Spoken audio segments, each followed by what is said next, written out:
4페이지를 보세요. 그럼 계약 체결사인 과실 책임이라고 나와 있죠. 그럼 여기 한번 보셔요. 우리가 이제 채권법에서 모두 10문제가 나와요. 10문제가 나오는데 내용 자체가 아주 적어요. 내용 자체가. 그래서 내용 자체가 너무 적기 때문에요. 채권법은 뭐냐면 한 테마 한 테마가 한 문제 이렇게 보시면 돼요. 테마 하나하나가요. 그런데 우리가 이제 공부를 할 때 학생들이 민법 총칙을 주로 올인하잖아요. 선생님들도 보면 보통 민법 총칙에서 물권법 가다가 그냥 중간에 끝나거든요. 그런데 그렇게 하면 절대 안 되고, 여기 채권법이라는 것은 문제가 모두에서 10문제가 나오는데, 여기 우리 이제 문제집도 보면 채권법은요 모두 문제가 해가지고 200 정도 문제. 우리가 마음 잡고 풀면요 하루 그냥 일요일날 하루 아침부터 저녁까지 문제풀이 강의를 하게 되면 그냥 다 풀 수 있는 그 정도의 문제예요. 그 정도 문제에서 10문제가 나오는 거예요. 무슨 말인지 알겠죠? 그리고 특히 채권법은 우리가 민총이나 이런 것처럼 막 특이하게 이런 게 나오지 않아요. 우리가 물권법 같은 경우는 판례가 좀 이렇게 좀 약간 우리가 보지 못했던 판례가 한두 개씩 이렇게 나올 수 있거든요. 근데 채권이나 이런 것은 거의 그런 게 없어요. 여러분 채권은 여러분 강의 노트에 딱 보면 알겠지만 강의 노트도 테마가 몇 개 안 돼요. 알겠죠? 그래서 이 강의 노트의 유형, 강의 노트하고 이 노트 안에 들어있는 외의 문제가 나올 가능성은 99.9% 없어요. 무슨 말인지 아시겠죠? 그러니까요, 여기 있는 내용의 그림을 보고요, 우리 이제 어느 정도 여러분들이 익히면 돼요.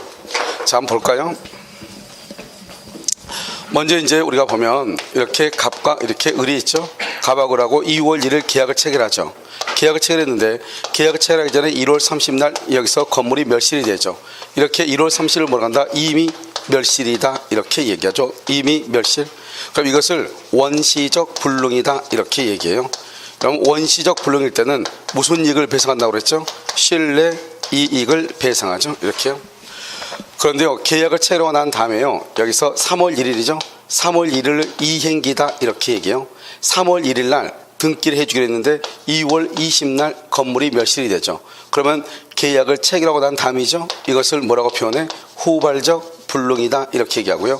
이렇게 후발적 불능일 때는 무슨 이익을 배상한다? 이행 이익을 배상하죠. 그래서 여기서 이제 원시적 불능과 후발적 불능으로 나뉘고, 원시적은 계약을 체결하기 전에 항상요, 여러분요, 이미 멸실 이 말이 꼭 알아야 돼요. 이것을 원시적이라고 얘기하죠.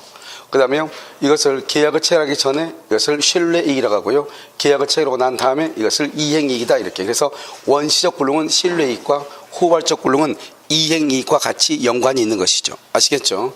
그럼 먼저 이제 우리가 뭐를 하냐면, 여기서 원시적 불능이 있죠. 원시적 불능이고, 그 다음에 객관적 불능이죠. 여러분, 객관적이라는 것은 뭐냐면, 저기 봐봐요. 여기 건물이 있죠.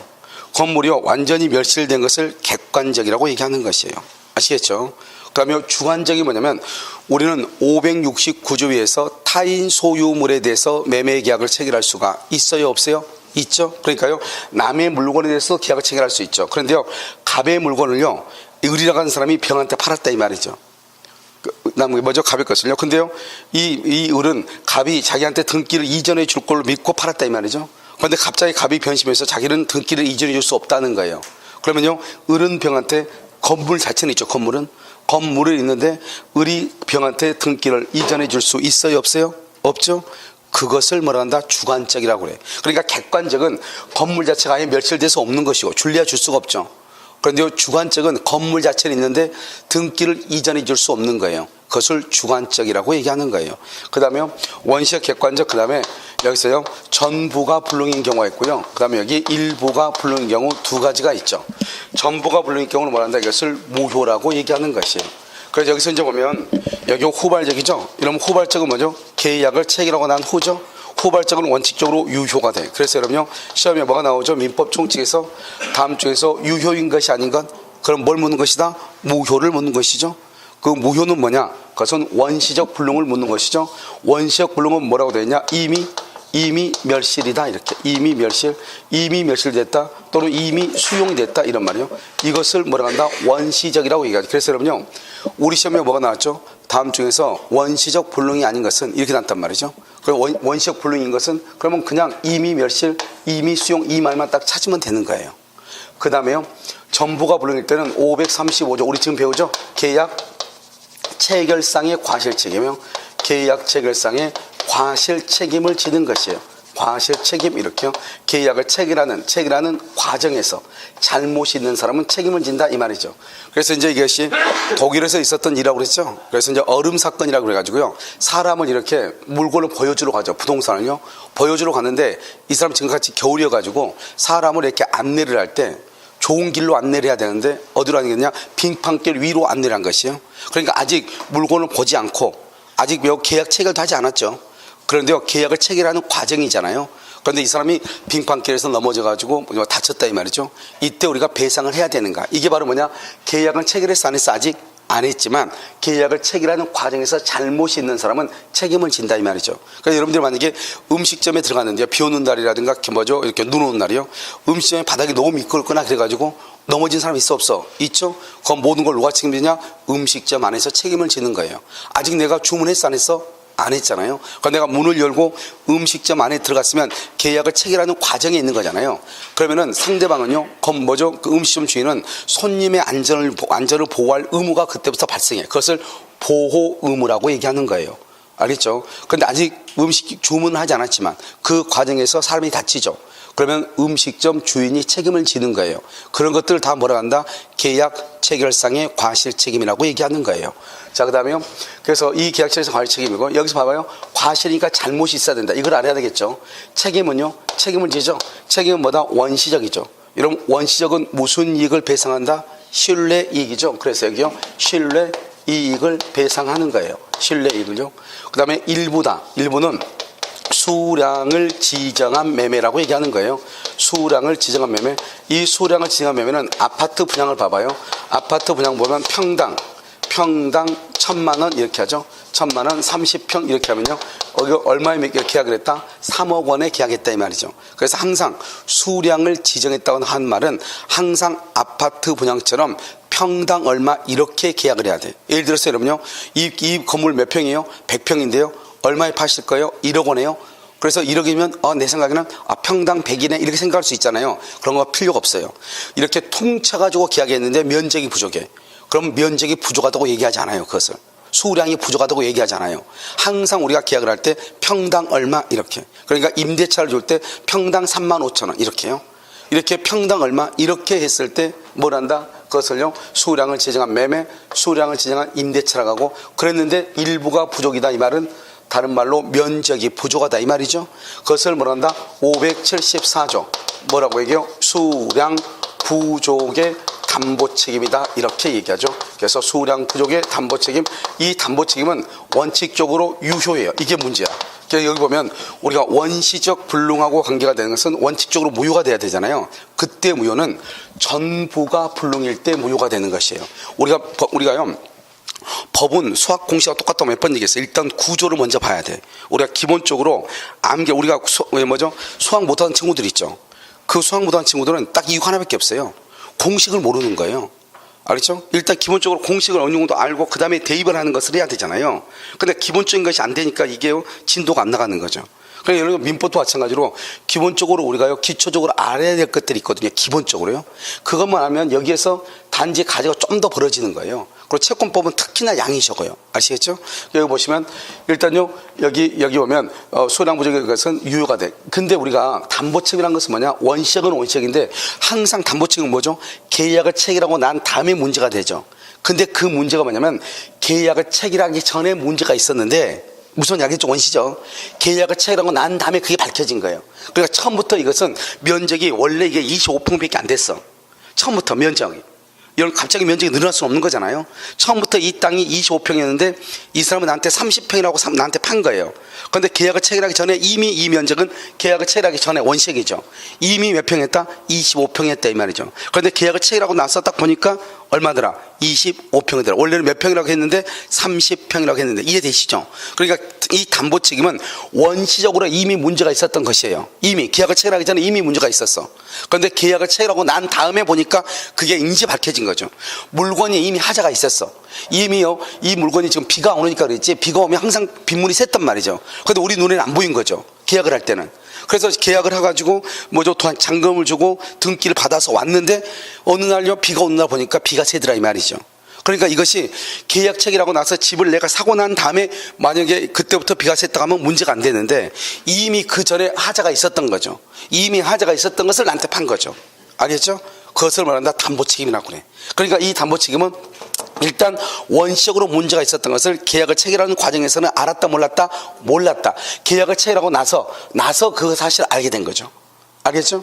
그러니까 항상요 담보책임은 원시적 하자와 관계되어 있기 때문에 원칙적으로 신뢰 이익을 배상해야 돼. 신뢰 이익. 근데 나중에 우리가 공헌을 하겠지만 신뢰 이익을 배상하는 것이 아니고 이행 이익을 배상하는 게 두 가지가 있다 이 말이죠. 그러니까 그게 항상 시험에 나오죠. 원칙은 무슨 이익을 배상해야 돼? 신뢰 이익. 그런데 이행 이익이 두 가지가 있다 이 말이죠. 그게 항상 시험에 나와. 이해되셨죠 지금? 자, 그다음에 후발적은 원칙은 유효예요. 즉 계약 체결 후죠. 계약 체결 후 그러면 무조건 유효예요. 그런데 여기서요 매도인이 있죠. 매도인, 여기요 매수인이 있죠. 그다음에 쌍방이 있죠. 쌍방. 그러면 매도인은 채권자를 얘기해요, 채무자를 얘기해요? 매도인은 채무자를 얘기한다고. 채무자 항상 뭐를 기준으로 한다? 물건을 기준으로 한다. 물건. 그래서 채무자, 물건을 넘겨받을 매수인을 뭐라고 얘기한다? 채권자라고 얘기하죠. 여기서는 딱 세 가지인데 이 매도인이 잘못을 했다 이 말이죠. 잘못을 해서 건물이 멸실이 됐어. 자 봐봐. 여러분 이걸 뭐라고 한다? 앞으로 있잖아요. 수도 없이 나온 게 바로 채무불행이에요. 여러분 이 채무불행이라는 것을 이해를 못하면 앞으로 별것도 아닌 걸 가지고 문제의 정답을 맞출 수가 없어요. 학생들은요 건물이 만약에 멸실됐다 그러면 무조건 채무불행으로 알아. 건물이 멸실됐다 해서 채무불행이 되는 것이 아니고 채무불행이란 말이 되려면 반드시 3박자가 맞아야 돼. 첫 번째는 뭐냐? 후발적이에요. 후발적. 계약 체결 후. 두 번째는요 채무자가 잘못을 해야 돼요. 그런데 우리 시험에 뭐라 나왔죠? 채권자가 잘못했다 이 말이죠. 그래서 건물이 멸실됐다 이 말이죠. 이것을 우리는 채무불행이라고 절대로 얘기하지 않아요. 이것을 뭐라 한다? 채권자 위험 부담주의라고 얘기하는 거예요. 위험 부담주의. 그럼 말이 완전히 다르죠. 채무자가 잘못하면 채무불행인데 채권자가 잘못하면 위험 부담이라고 얘기하는 거예요. 쌍방이 잘못이 없다. 쌍방이 잘못이 없다. 그러면 여기요 물건이 멸실됐다. 항상 쌍방은 채무자와 채권자, 매도인과 매수인을 얘기해. 그러니까 매도인과 매수인 아니면 쌍방이 아니죠. 이걸 뭐라 한다? 제3자라고 하죠. 제3자가 방화를 했거나 제3자, 그 다음에 또는요 천재지변이거나, 그러면 아무튼 갑과 을만 아니면 되죠. 이렇게 했을 때 이것도 뭐라 한다? 이것도 위험 부담이다 이렇게 얘기하죠. 또는요 여기요 채무불행이 있으면 계약을 해제할 수 있고, 우리가 나중에요 이런 봐봐요. 좀 이따 우리가 보면은 해제를 할 때 채무불행이란 말이 나와. 채무불행일 때 해제하는 거예요 원칙적으로요. 그 다음에 뭐라 한다? 원상회복을 하죠. 원상회복 의무.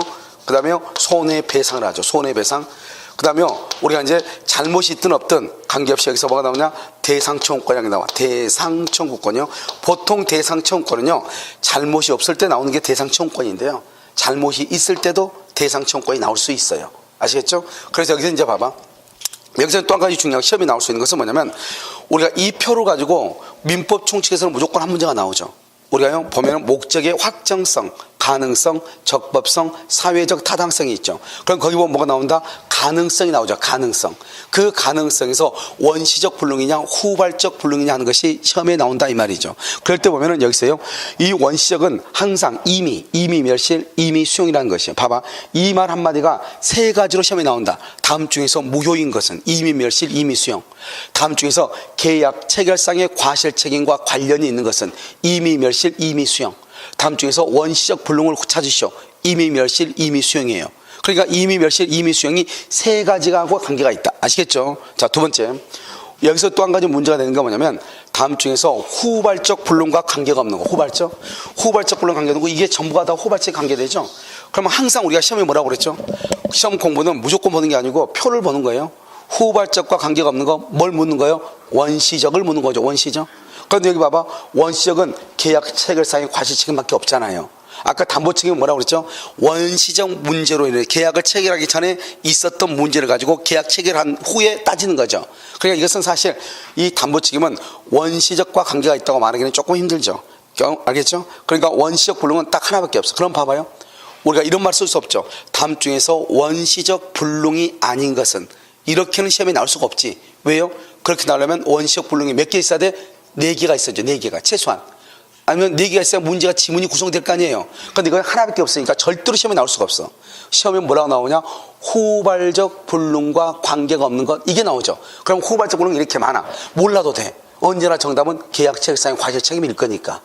무슨 말인지 알겠죠? 왜? 몇 개밖에 없으니까. 하나밖에 없으니까. 무슨 말인지 알겠죠? 그러니까 이것을 후발적 불능과 관계가 없는 것, 그것은 원시적 불능을 얘기한다 이 말이죠. 아시겠죠? 그 다음에 우리가 다른 것은 다 모른다는 게 아니고 알아야 되죠. 하지만 무엇은 후발적에서 무엇은 반드시 알아야 되냐? 후발적은 계약 체결 후죠. 예를 들어서 매매 계약 체결 후, 전세권 설정 후, 임대차 계약 체결 후, 저당권 설정 후, 계약 체결, 합의 이런 말이 나오죠. 그럼 무조건 일단 유효야. 무조건 유효예요. 유효인데 건물이 멸실됐다, 불탔다 필요 없어. 일단 유효인데 채무자가 잘못했다, 채무불이행. 일단 유효인데 채권자가 잘못한다, 위험부담. 일단 유효인데 두 사람 다 잘못 없다, 천재지변이다, 위험부담이 말이죠. 항상 유효인데 이렇게 가야 돼. 그러니까 채무불이행 그러면은 효력이 없다 그러면 큰일 나.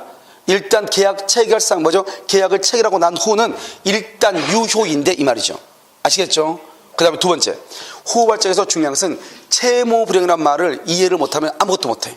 채권법에서는 채무불이행 그러면 항상 삼박자, 계약 체결 후 누가? 채무자가 뭘 해야 돼? 잘못해야 돼. 채권자 잘못하면 큰일 나. 채무자가 잘못해야 돼. 다시 뭐라고? 계약 체결 후 누가? 채무자가 잘못해야 돼. 오케이. 자, 그러면요 여기 한번 봐봐. 우리가 지금부터 이제 뭘 보냐? 계약 체결상의 과실책임. 계약 체결상의 과실책임 보면 이렇게 갑이 있죠. 갑을 매도인이라고 하죠. 매도인. 여기 을이요 매수인이죠. 매수인인데요.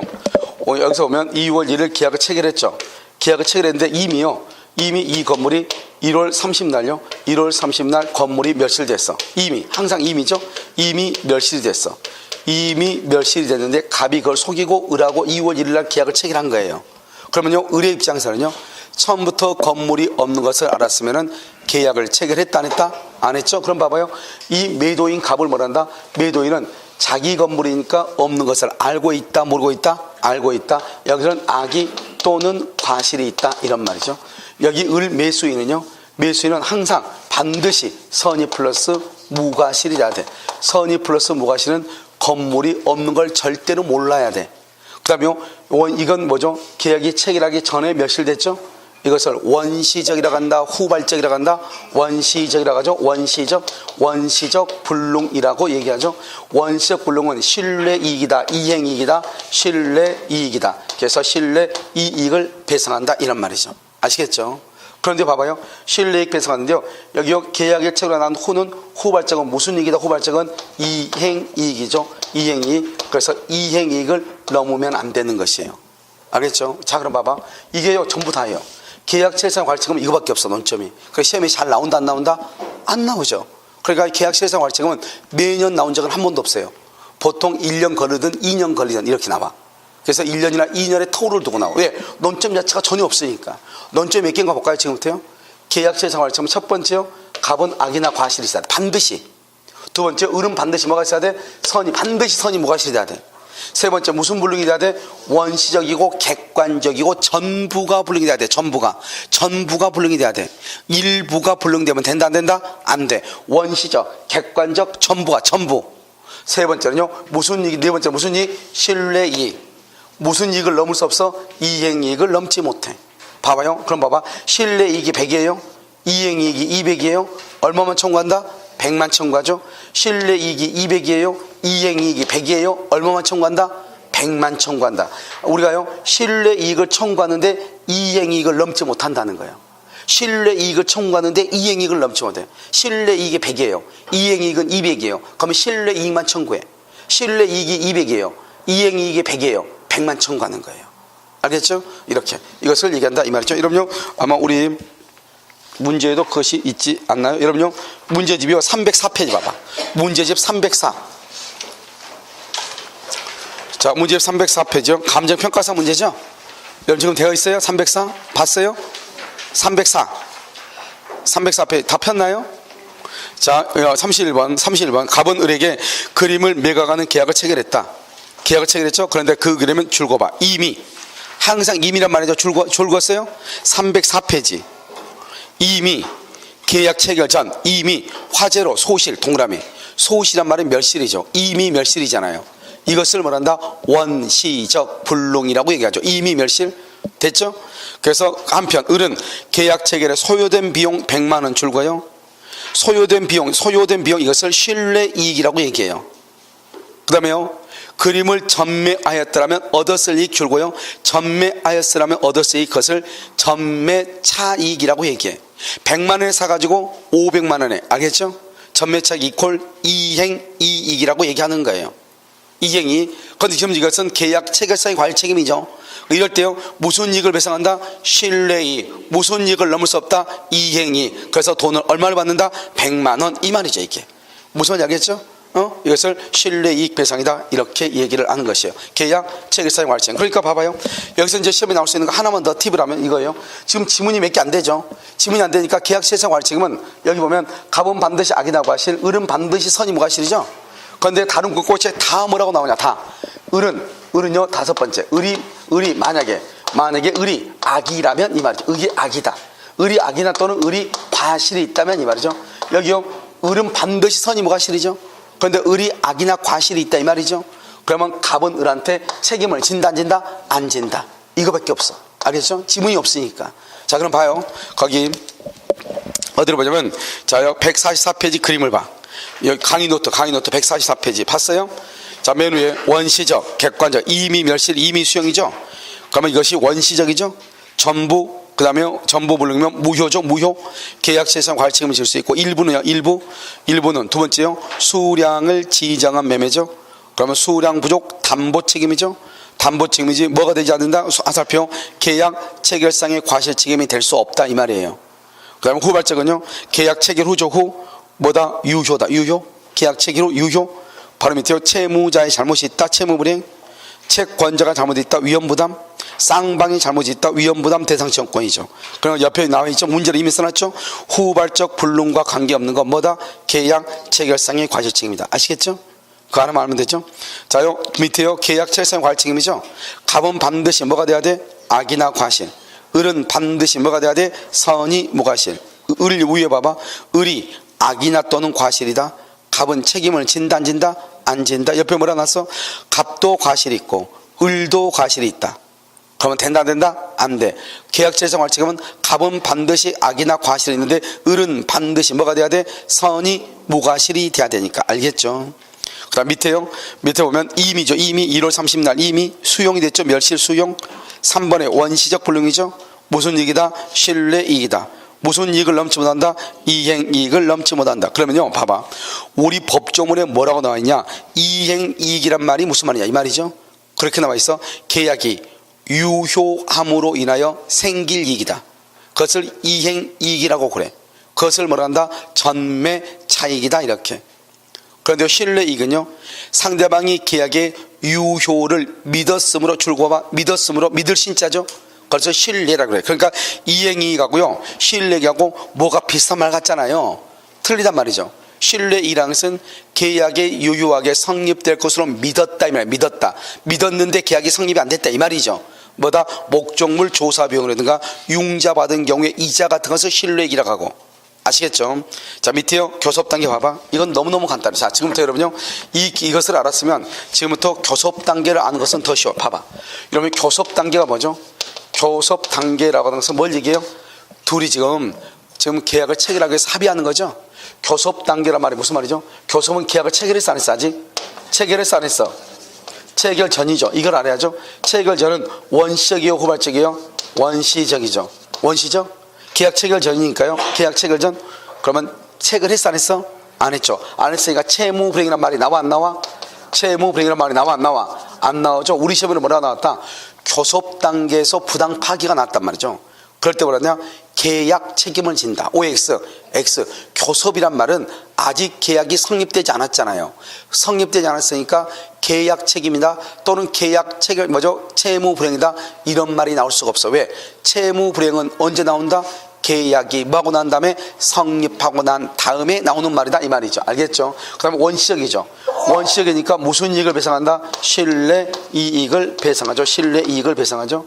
교섭 단계에서 상당한 이유 없이, 아무 이유도 없이 이 사람이 계약 체결을 거부했죠. 이것을 부당 파기라고 그래요. 아무런 말도 없이 부당 파기했다 이 말이죠. 이 부당 파기를 말한다? 채무불행이 아니죠. 부당 파기했다 해서 무조건 채무불행 그러면 안 된다고. 왜냐하면 교섭 단계니까 계약을 체결하지 않았으니까 뭐죠? 채무불행이라는 말을 쓰면 안 된다고. 그러면 나올 수 있는 것이 뭐다? 부당 파기가 불법행위라고 하는 거예요. 불법행위. 불법행위에서 불법행위는 손해배상을 해야죠. 무슨 이익을 배상한다? 실내 이익을 배상한다 이런 말이에요. 왜? 원시적이니까. 알겠죠? 그런데요, 여기요, 불법행위는 여러분요, 정신적 위자료죠. 정신적 위자료도 뭐 할 수 있다? 청구할 수 있다 이런 말이고, 정신적 위자료. 그 다음에 여기서 이제 또 한 가지 뭐예요? 우리가 신뢰라고 하죠. 신뢰. 여러분 신뢰가 뭐예요? 믿었다 이 말이잖아요. 믿었다. 나는 널 믿었는데 이런 말 하죠. 이런 봐봐요. 그러면요, 첫 번째요, 계약 체결이 좌절되더라도 나 좌절되더라도 괜찮아. 그럼 좌절되더라도 어쩔 수 없다. 그 말은 계약 체결을 신뢰했다 안 했다? 안 했다 이 말이죠. 그래서 이것은 안 돼요. 비용 청구 못해. 여러분요, 경쟁 입찰이라는 것이 있죠. 경쟁 입찰이란 말이 무슨 말이죠? 여러분, 입찰이 뭐예요? 입찰? 부동산 경매를 입찰이라고 그래요. 이러면 입찰과 경매는 전혀 다른 말이에요. 경매는 뭐냐면, 경매는 우리가 사경매 봤죠. TV 같은 데 보면은, 자, 지금부터 이 물건을 경매를 시작합니다. 100만 원부터 시작하겠습니다. 이렇게 하죠. 그러면요, 100만 원, 200만 원, 300만 원, 여기서 100, 저기서 200, 저기 300 이렇게 콜하죠. 상대방이 얼마를 콜하는지, 호가 경매라고 하는데 얼마를 콜하는지 알면서 하는 것을 경매라고 그래. 그래서 그러면 혹시 옥션 경매 같은 거 몰라? 거기 보면은 우리가 인터넷상으로요, 물건이 지금부터 100원부터 시작하는 하잖아요. 갖고 옥션 경매 보면. 그럼 거기에서요, 누가 지금 얼마를 클릭하고 있는지 알면서 내가 클릭하잖아요. 그걸 경매라고 하는 거예요. 그래서 우리가 옥션 경매 이런 말 하는 거예요.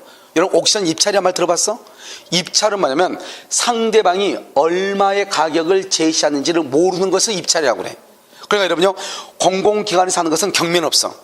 공공기관에서 하는 것은 다 뭐라고 그래? 입찰이라고 그래. 그래서 여러분요, 가끔 여러분요, 주에서 일하는 사람들 남항주 시청에 입찰 보러 간다 이런 말 하죠. 경매라고 한다고 그래요? 그런 건 없어. 왜요? 경매를 해버리면 어떻게 돼요? 가격을 누가 얼마를 제시하는지 다 알고 하는 거잖아요.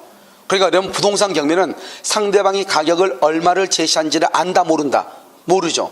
그러니까 그것을 뭐란다? 입찰이라고 그래. 그런데 여러분요, 우리 보통 부동산 경매 그러죠. 그런데 중개사법 맨 뒤에 가면 뭐라고 쓰여 있어? 중개사법 맨 다음에 보면 경매라고, 경매 공매 이렇게 돼 있지만 실제로 그 안에 내용 보면 다 뭐라고 돼 있어? 입찰하고 돼 있어. 알죠? 입찰 봉투, 입찰 보증금. 가서 봐. 책을 보면 다 그렇게 돼 있다고. 그런데 원래는 부동산 경매는 입찰이라고 해야 되는데 사람들이 모두가 다 경매라고 다 알고 있어. 우리나라 사람들이. 그러니까 그냥 용어를 혼용하고 있을 뿐이에요. 실질적으로는 사경매 있죠. 사경매. 개인이 하는 경매들 보면 미술관, 미술 그림 경매하죠. 이런 경매 같은 것은 다 뭐냐면 그것을 경매라고 하는 거예요. 원칙적으로. 그래서 우리가 보면 부동산은 뭐라고 얘기해야 돼? 입찰이라고 얘기하는 거예요. 아시겠죠? 그럼 여기서 보면 뭐라 나왔죠? 여기요, 경쟁 입찰에 참가한다. 그럼 경쟁 입찰에 참가한다 말은 상대방이 얼마를 제시할지를 알아요, 몰라요? 모르죠? 그 말은 내가 반드시 경락을 받는다는 보장이 있어 없어? 없죠. 그래서 경쟁 입찰에 참가하기 위한 견적서 작성 비용, 견적서 이런 것은 안 된다 이 말이에요. 왜? 내가 반드시 신뢰란 말은 이 계약은 반드시 내가 성립시킨다 이런 믿음이 있어야 되는데 경매는 반드시 내가 경락을 받는다는 보장이 없거든요. 알겠죠? 그래서 신뢰란 말을 쓸 수가 없죠. 그 다음에 여기 봐봐요. 신뢰인데요, 갑이요, 을한테 적극적으로 요구해. 적극적으로 요구를 해가지고 을이 어쩔 수 없이 비용을 지출했다 이 말이죠. 이것도 비용을 청구할 수가 있는 것이에요. 알겠죠? 이것은 뭐냐면 전주 우석대학에서 있었던 사건인데요. 한 사람을 이제 사무직 직원으로 해서 경쟁 시험을 통해서 선발 시험을 통해서 합격을 시켰어. 그런데 2년 동안 기다려. 2년 동안. 그러니까 이 사람은요, 자기는 이제 합격했으니까 여기 우석대학교 사무실에요, 행정실에 들어가서 근무한다. 이걸 딱 알고 있잖아요. 그런데 2년 동안이나 입사를 미룬 거예요. 2년 동안이나. 그러면서 자꾸 얘기하는 거예요. 운전면허 따와라. 가만히 있으니까요. 가가지고 무슨 워드 자격증 따와라, 못 따와라. 그러니까 얘가요, 쓸데없는 거 2년 동안 계속 딴 거예요. 요구하니까. 그런데 2년이 딱 지나가지고 뭐라고 얘기하냐? 우리는 예산 부족으로 당신을 채용할 수 없다. 다른 데 가서 알아봐라. 이렇게 된 거예요. 그러니까 얘가 너무 억울하잖아요. 그러니까 그렇지 않았으면 빨리 나를 먼저 안 된다고 했으면 내가 다른 직장 알아봤을 거 아니에요. 그러니까 2년 동안 내가 다른 직업을 선택하지 못한 선택의 자유가 제한을 당했죠. 그럼 쓸데없는 비용을 뭘 했어? 지출했죠. 이 모든 것을 청구한 사건이 바로 이 사건이에요. 교섭 단계. 아직 고용계약서 썼어 안 썼어? 안 썼죠. 그런데 아무 말도 없이 그냥 너는 없다 이렇게 했단 말이에요. 이 사건이 바로 있고 난 다음에 롯데에서 똑같은 사건이 있었어. 그래서 50명인가 얼마인가를 선발했다가 우리는 예산 부족으로 할 수 없다. 롯데인지 LG인지 모르겠어요. 그래서 바로 이 사건이 있고 나서 얼마 안 돼서 나중에 이제 여론의 법률에 왔지. 그래가지고 어떻게 해요? 다시 다 입사를 시켰어. 만약 이게 되면 어떻게 돼요? 다시 다 손해배상 하는 게 LG나 롯데에서는 유리한데 거기는 기업의 이미지가 있잖아요. 그러니까 어쩔 수 없이 다시 입사를 시켰단 말이죠. 이걸 뭐란다? 교섭당. 이런 보면요. 중개사무소도 마찬가지죠. 면접 보러 갔어요. 그래서 내일부터 그러면 와가지고 정식적으로 그러면 하죠. 그리고 왔는데요. 그 다음날 문자가 와. 그냥 안 오시는 게 나을 것 같다고. 그건 돼야 안 돼요? 원래 안 되는 거예요. 알지만 우리가 이제 손해배상을 하려면 어떻게 해야 돼요?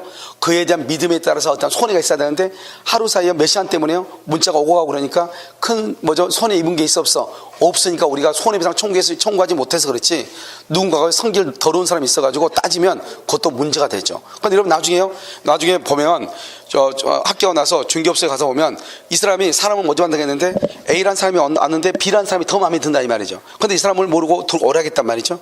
그럼요 다른요 여러 가지 해가지고 아직은 우리가 준비가 안 됐고 우리가 아직은 부족하고 이런 이유로 해가지고 갑자기요 오지 마라 한단 말이죠. 그랬을 때보다 교섭 단계에서 아무 이유 없죠.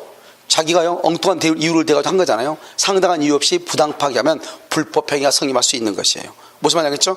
여기까지는 뭐란다? 계약 체결상의 과실증. 그래서요 우리 시험에 이게 2번 나왔거든요. 왜요? 생각을 해봐. 이게 양이 너무 적잖아요. 무슨 말인지 알겠죠? 그래서 이게 나왔단 말이죠. 그럼 이것을 우리가 한번 풀어볼까요? 자, 문제집이 한번 봐봐. 자, 문제집 보면요 여러분요 우리 기출문제 한번 봐봐. 우리 기출문제 여러분요 302페이지 한번 봐봐. 302페이지 여러분요 25번 한번 봐봐. 문제집 302페이지 봤어요? 25번 한번 봐봐. 이건 묻는 거잖아요. 다음 주에 계약 체계상의 과실책임 줄거봐. 문제 계약 체계상 과실책임 뭐를 묻는 거예요? 이미 찾아. 이미 그 말이 있나 없나 봐. 찾아. 시작. 몇 번이 정답이다? 몇 번? 2번이잖아. 2번 맨 끝에 뭐라 나왔어? 이미 토지 정보가 수용, 이미 수용. 이게 정답 아니에요. 알겠죠? 내용을 볼 필요 없이 이미 수용. 1번은요 수량을 제정한 토지 매매 계약에서 실제 면적이 계약 면적이 미달쳐요. 거기다가요 574조 수량 부족의 담보 책임 이렇게 얘기해요. 자, 3번은요 가공 매매 계약 체계로 줄과 체계로 그러면 유효예요 무효예요? 유효죠. 4번 한번 봐봐. 유명 아가의 그림에 대해 임대차 계약을 줄과 체결한 후 유효예요 무효예요? 유효잖아요. 이것은 후발적 불능과 관계가 되죠. 그러니까 후발적 불능. 그래서 3번 4번은 일단 뭐가 된다? 유효이죠. 유효. 무슨 말인지 알겠죠? 유효. 그 다음에 3번은 봐봐. 제3자 방화 줄과 3번의 가운데 제3자 방화. 그러면 가바골이 잘못 없죠? 그것을 써 맨 끝에다가 채무자 위험 부담주의라고 얘기하는 거예요. 채무자 위험 부담주의 이렇게. 자, 4번 봐봐. 유명화가 그림에 대해서 임대차 계약 체결했죠. 그럼요 임대인 줄고 임대인을 여기서 채무자라고 그래. 왜? 물건을 이전해 줘야 되니까 채무자. 임대인의 과실이죠. 과실을 말한다. 귀책 사유죠. 그림이 파손은 멸실이죠. 이것을 말한다. 후발적으로 채무자가 잘못했죠. 이걸 뭐라고 그래? 채무불이행이라고 얘기하는 거야. 이것을 채무불이행 이렇게요. 자, 5번요 정당권이 설정된 토지요. 봐봐. 우리가요 이 매수 동그라미 해봐. 매수하기 전에 이미 뭐가 있어? 저당권이 있었잖아. 이해됐죠? 그러고 나서 매수하고 난 다음에 이 저당권에 의해서 경매가 됐다 이 말이죠. 그러니까요 봐. 권리가 계약을 체결하기 전에 이미 뭐가 있었어? 이 집에 문제가 있었어 없었어? 있었죠. 이해됐죠? 그 저당권으로 인해서 계약을 체결해가지고 난 다음에 문제가 발생했다 이 말이죠. 그걸 뭐란다? 담보 책임이라고 얘기하죠. 그래서 담보 책임은 원칙적으로 원시적 하자로 인해서 계약을 체결하고 난 다음에 문제가 되죠. 알겠죠? 이런 경우 일단 담보 책임은 뭐로 본다? 유효로 봐. 유효. 그러니까 유효. 그래서 내가 아까 말했죠. 원시적이면서 무효인 것은 뭐밖에 없다고? 계약 체결상의 과실 책임밖에 없다고. 이해됐죠 지금? 그래서 이것을 맨 끝에다가 576조 담보 책임 문제 302페이지 문제 302. 그래서 576조 담보 책임이라고 그래. 이해됐죠? 자, 그럼 여러분요, 우리가 이제 시험 한번 문제 한번 볼까요? 27번 한번 봐봐. 27번. 자, 여기 봐. 여기를 먼저 봐. 자, 교섭 단계죠. 교섭 단계는 무슨 말이 없다? 채무 불이행이 없다. 그다음에 원시적 불능이다. 신뢰 이익과 관계된다. 신뢰는 계약 체결이 좌절되더라도 경쟁 입찰 이런 말이 나오면 된다 안 된다? 안 된다. 상대방의 적극적 요구에 의해서 비용을 지출했다. 그러면 청구할 수 있다 없다? 있다. 무슨 행위가 성립한다? 상당한 이유가 없으면 불법행위. 채무불이행은 된다 안 된다? 안 된다 이 말이죠. 안 된다 이렇게. 자, 됐죠? 자, 그러면 28번을 보는 게 28번을 보는 게 더 나을 것 같아요. 28번 봐봐요. 28번 보면 뭐라 나왔죠? 갑은 자기 소유 이마를 개발할 생각에 개발업자 을과 교섭 동그라미 교섭 써 거기다가 체결 전 옆줄 긋고 채무 불이행 X 채무 불이행이 없다 이 말이죠. 아시겠죠? 계약이 확실하게 체결되라는 정당한 기대 내지 신뢰를 보여하여 을은 그 신뢰에 따라 행동했다. 그러니까 행동했단 말은 계약 체결을 확신했다 이 말이죠. 알겠죠? 그런데 갑은요 계약 체결을 거부했다. 거부했다 줄고 상당한 이유 밑에다 써 플러스 상당한 이유. 그러니까 계약 체결을 거부했는데 상당한 이유가 있냐 없냐 이 말이죠. 상당한 이유가 있어서 거부했으면 적법, 상당한 이유 없이 거부했으면 무효 아니요 불법 이 말이죠. 알겠죠? 이제 밑에 봐야 되겠죠. 1번 을이 갑에게 계약 체결을 강제할 수 있다 없다? 없다. 왜요? 옆줄 긋어서 계약 체결의 자유. 우리는 계약 체결의 자유가 있어요. 여러분요 물권법은 무슨 규정이다? 강행규정. 채권법은 무슨 규정이다? 임의규정이죠. 그러니까 계약 체결의 자유가 있어. 반드시 계약을 체결할 필요는 없다. 2번요 계약이 체결되지 않았으므로 이거 여기까지 맞죠? 옆에요 법적 책임은 없다. 그게 틀렸어. 법적 책임은 없다가 틀렸다고. 무슨 책임을 질 수 있다? 써 옆에 해주고 상당한 이유 없이 거부한 경우, 상당한 이유 없이 거부한 경우 불법 행위 책임 부담. 불법 행위 책임. 그러니까 아무 책임 없다 그러면 안 돼. 그럴싸하죠 지금. 불법 행위 책임을 부담할 수 있다 이 말이죠. 자, 3번은요 계약 체결 거부로 손해를 입은 을은 채무불이행 그런 말이 나오면 돼 안 돼? 안 돼. 무슨 책임? 불법 행위 책임을 진다 이 말이죠. 302페이지 28번.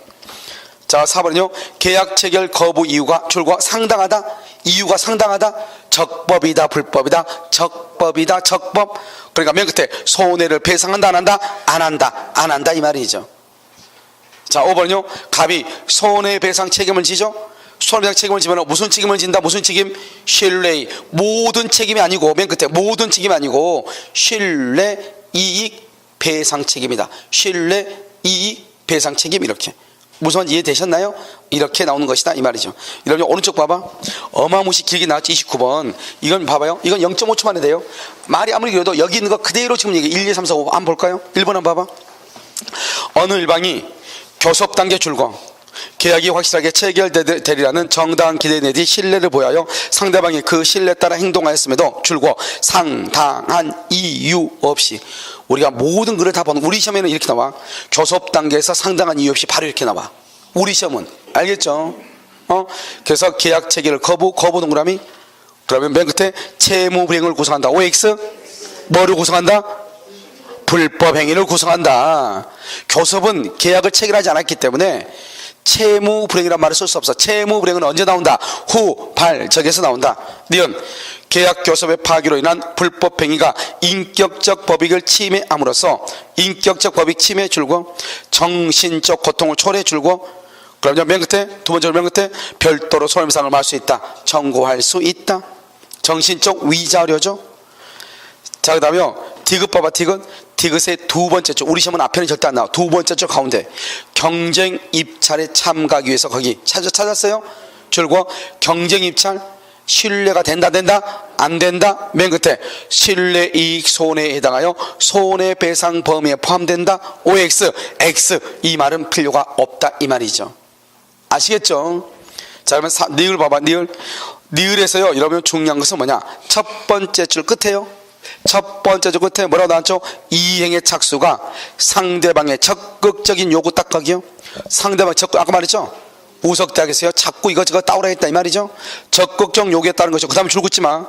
바로 위와 같은 이행의 들음 줄과 비용의 지급. 그래서 적극적 요구에 따라서 비용을 지급했죠. 그럼 맨 끝에 지출한 비용도 손해배상 범위에 포함된다. 알겠죠? 그 다음에 미음은요, 계약 교섭의 부당한 중도 파기로 인한 손해는 일방이 신의에 반하여 줄과 상당한 이유 없이 계약 교섭을 파기했죠. 파기. 이때요, 무슨 이익을 배상한다? 신뢰이익. 첫 두 번째 줄 맨 끝에 줄과 계약이 유효하게 체결된다고 믿었던 신뢰죠. 믿을 신자. 믿었던 것에 의하여 입었던 손해, 신뢰 손해에 한정된다. 이것은 이렇게 길게 나왔죠. 이렇게 길게 나온 것은 우리 시험에는 어떻게 나온다? 짧게 나온다고 했죠. 한번 봐. 이제 왼쪽 27번을 봐. 27번 딱 봤더니 뭐라고 나와 있어? 1번 당사자 사이의 계약 체결에 대한 신뢰가 형성된 상태에서 파기는 뭐가 성립될 수 있다? 불법행위. 거기다 줄고서 채무 불이행 X. 채무 불이행은 일어날 수가 없다 이 말이죠. 2번 계약의 성립을 기대하고 지출한 통상의 계약 준비 비용. 이 계약 준비 비용을 뭐라고 한다? 신뢰이익이다. 알겠죠? 청구할 수 있다. 3번은요, 계약 체결이 그 다음에 줄고 좌절될 수도 있는 경쟁 입찰 참가. 좌절 동그라미, 경쟁 입찰 동그라미. 좌절이고 입찰이죠. 이것은 신뢰했다 안 했다? 안 했다. 손해배상 청구에 해당할 수 있다 없다? 없다. 3번 틀렸죠. 4번은요, 상대방의 적극적 요구에 따라 줄고 가운데 이행 비용의 지급. 비용을 지급했네. 상대방의 적극 요구, 이것도 손해에 해당한다 안 한다? 한다. 맨 끝에 뭐죠? 손해배상으로 청구. 이렇게. 5번은요, 가운데요, 아까 말했죠? 정신적 고통 위자료죠. 청구할 수 있다 없다? 있다. 그러니까요, 29번하고 30번 봐봐. 길죠. 29, 30번 길죠. 똑같아. 문제가 똑같은데 우리 문제는 내가 아까 줄거진 거 있죠? 짧게 해가지고 이렇게 나온다 이 말이죠. 무슨지 아시겠죠? 그래서 우리 시험도 이게 봐봐요. 지금 위에가 25, 26이 여기에 관한 문제야. 여기에 관한 문제. 알겠죠? 그런데 27, 28은요 여기에 관한 문제예요. 왜냐하면 내용이 없거든요. 계약체상 관리책임은. 무슨지 알겠죠? 이것만 알면은 계약체상 관리책임은 끝이에요. 무슨지 아시겠죠? 그래서 이렇게 보시면 된다 이런 말이죠. 자, 26권 한번 봐봐. 이 양 본 거요. 26권. 우리 민법은 원시적 불능의 격, 원시적 불능 줄고 계약 체결상의 과실 책임 규정 맞죠? 2번요, 계약 체결상의 과실을 이유로 한 신뢰이익 배상은 그 다음에 줄고 계약이 유효함으로 인하여 생길 이익. 이걸 우리가 아까 뭐라고 얘기했어? 이행이익을 뭐하지 못한다? 넘지 못한다. 자, 3번은요, 계약 체결상의 과실 책임은 원시적 불능을 알지 못한 데 대한 상대방은 반박스야. 상대방 박스. 여기 봐봐. 상대방은 반드시 뭐가 돼야 돼? 선의 플러스 무과실. 선의 플러스 무과실이 돼야 돼. 선의인데 무과실까지 요하는 것은 아니다. 틀렸죠. 4번은요, 부동산 매매에 있어서 실제 면적, 계약 면적의 미달 동그라미. 미달은 전부 불능이다, 일부 불능이다. 일부 그러면 절대로 계약 체결상의 과실 책임이 나올 수가 있다 없다? 없다. 계약 체결상의 과실 책임은 무슨 불능이 돼야 돼? 전부 불능. 이렇게 알겠죠? 그래서 원시적 불능임을 이유로 계약 체결상 과실 책임을 물을 수 없다. 없다 동그라미하고 옆에 역글 주고서 574조 수량 부족의 담보 책임. 이렇게 수량 부족의 담보 책임. 이렇게 담보 책임을 질 수 있다. 자, 5번은요, 건축공사의 대가로 임야 사용권을 부여하기로 약정했으나 임야 사용권이 줄고 원시적 이행불능이다. 원시적으로 전부가 불능이다 이 말이죠. 그럼 무슨 책임을 질 수 있다? 계약 체결상의 과실책임. 하나 남았으니까 마지막 다 풀어. 30번. 당사자 일방이 계약 교섭 단계 줄고 교섭 단계 계약 체결이 확실히 체결될 것이라는 정당한 기대 내지 신뢰를 보여하여 상대방의 신뢰에 따라 행동하였음에도 불구하고 줄고 상당한 이유 없이 계약 체결 거부. 항상 키워드가 뭐야? 상당한 이유가 있냐 없냐? 없이죠. 그러면서 거기다가 없이 동그라미하고 있는 경우 적법행위. 있는 경우는 적법이에요. 자, 1번 정당한 이유 없이 계약 체결 거부해서 손해가 발생했죠. 줄거 무슨 책임? 불법행위 책임, 불법행위 책임. 근데 또 2번 줄거 배상되어야 할 손해는 그렇게 돼 있어요. 두 번째 줄 맨 끝에 우리 시험은 바로 그렇게 나와. 두 번째 줄 끝에 계약이 유효하게 체결된다고 믿었던 것에 의하여 입었던 손해. 믿었던 것에 의하여 입었던 손해. 무슨 손해? 신뢰 이익 배상. 3번 계약 성립을 기대하고 지출한 계약 준비 비용 외에 줄고 계약 준비 비용 외. 이것은 계약 준비 비용 줄었어요. 신뢰 이익이죠. 이건 신뢰 이익이죠. 문제는 뭐냐면 이것은 두 번째 줄 지금 묻는 거죠. 경쟁 입찰에 참가 딱 하기만. 경쟁 입찰 여기서 내가 반드시 소유권을 취득한다는 보장이 있다 없다? 없다. 그래서 신뢰 이익이다 아니다? 아니다. 별도로 배상을 구할 수 있다 없다? 없다. 없다. 알겠죠? 포함되지 않는다. 자, 4번은요 첫 번째 줄 가운데요 인격적 법익을 침해. 바로 밑에 정신적 고통에 대한 손해. 이것도 불법행위로 청구할 수 있다 없다? 있다. 이걸 뭐라 한다? 위자료 청구다. 5번 똑같죠? 이행의 착수가 상대방의 적극적 요구 딱 하기만. 맨 끝에요 비용의 지급 바로 밑에 손해에 해당한다. 맨 끝에 알겠죠? 이것을 계약체계상의 과실 책임이다 이렇게 얘기해. 아주 간단하죠. 그래 여러분요 우리가 이제 계약체계상 과실 책임 이거 하나 알면은 나중에요 지금 우리가 위험 부담이라든가 이런 것이 아무것도 아니니까요 잠깐 쉬었다가 다시 하도록 그렇게 하겠습니다.